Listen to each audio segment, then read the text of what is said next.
Oh, here's a story. I heard the story long ago, and I heard different versions of the story. But my son told the story over on Shabbat, and I remembered it. So it's a very beautiful, touching story. It was like this: and there was a man, a professor. It was a big professor, and he came into the Chabad house. The Chabad house. I don't remember what city it was, but it was probably somewhere in New York. And he ordered a pair of tefillin. He wanted a pair of tefillin, and he wanted to be shown how you put the tefillin on. And he ordered tzitzit. And he wanted.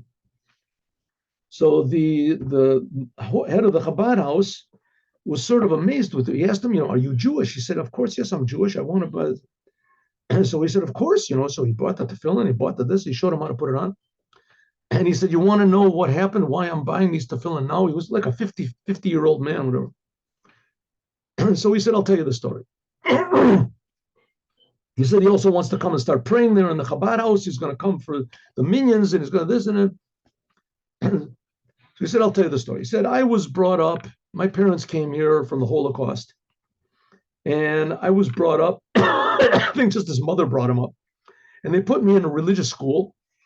And, Jewish, I'm a Jew. And I was always a very introverted child, very quiet child. But one year I had a teacher that he encouraged questions. He liked questions. He wanted people to ask questions.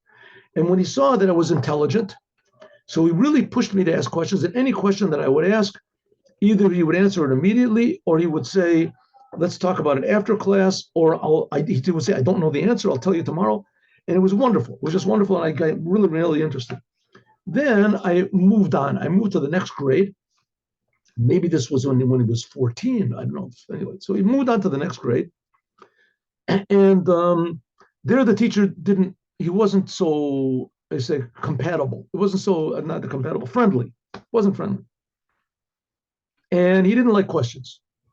He didn't like questions. He would say, no questions. You want questions? Write them down after the class. And even when I would write the questions down, he would never answer. And one time, so I sort of, kept quiet and I would listen. One time he learned a midrash. And he said, in the midrash, it says, well, maybe we're learning in Breshit. And in Breshit, it says that God created the two big fish. He created the two big fish. And that and then later on it says that it was only one fish. So it says that he created two of them, but he killed one because he revealed, God knew that if these fish would mate, is that they would fill the whole world, they would destroy the whole world. So he killed one of the fish. And this fish he's saving for the Leviathan when the Mashiach comes, the tzaddikim will eat from this fish. So he said the fish. So the teacher said a midrash that it said, or maybe this was when they were learning in the Talmud in Brachot. So it says the first quarter of the night, God feeds the world, whatever. The second quarter of the night, he teaches Torah. The last quarter of the night, God plays with this fish. He plays with the fish. So I raised my hand. I said, teacher, that makes no sense. I mean, you said God is infinite. He plays with a fish. That's what God has to do. And the pupils in the class laughed. And the teacher said, that is an apostate, a shiloh, an apokryphos. If it says in the midrash, it must be true. And you don't have any questions. That's what God does. He plays. So I said, okay, he yelled at me into this. And from then on, I lost interest in the class. I lost interest in Judaism. I lost interest in everything. I finished the class. The next year, I didn't go back to school. That's all. I went to a regular school. my mother, of course, she was very disappointed, but I succeeded very greatly. I have a good head, and I became in mathematics or whatever it was, and I became a professor of mathematics. But still, I remained the same the introvert.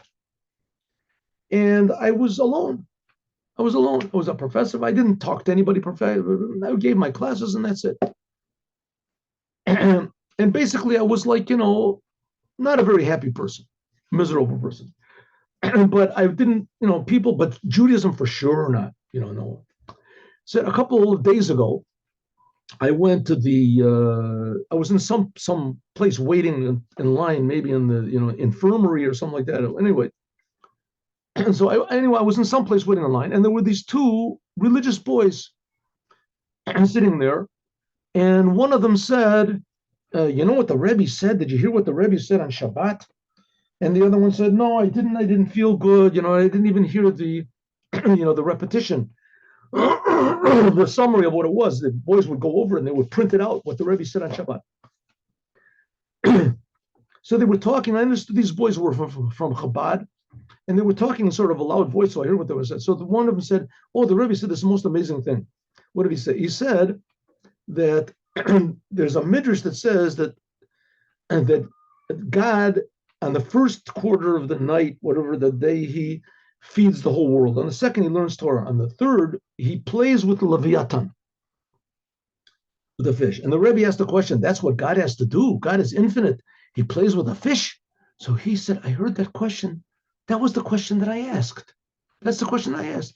And that's the Lubavitch Rebbe asked the question. So he said, the Rebbe explained, the answer is very simple. He said, in the beginning of the world, God killed there were two big fish, and God took one of them away. So the other fish is alone, is lonely. And God doesn't want anybody to be lonely. So the last quarter of the night, God plays with the fish every night. So he heard that. He said, that's me. That's me. I'm alone. And God cares about me. He doesn't want me to be lonely. Who said this? The Lubavitcher Rebbe. He said, that's why I came here today. I decided I made a big mistake, right? Because of one bad teacher. That was the answer. Why? That's why the teacher didn't know. The teacher himself was a miserable person. He didn't care if people were alone or not. And so he didn't know the answer, right? He didn't know how important it is that people shouldn't be alone, that God himself is willing to come down. He said, that's why I'm coming down. I decided I was wrong about Judaism. I'm going to renew my contract with the Creator and with the Torah. I want to fill in. I want this. I'll come back. Nice story. Have a good day with Mashiach. Now, God willing, tomorrow, Friday, we'll finish this Devar Malchut and we'll learn a Sikha of the Rebbe. Shalom Uvracha. Thank you. Looking forward. Oh, one second. There's questions over here. Okay, I'll do this thing over. Turn it off and I'll answer the questions. 1 second.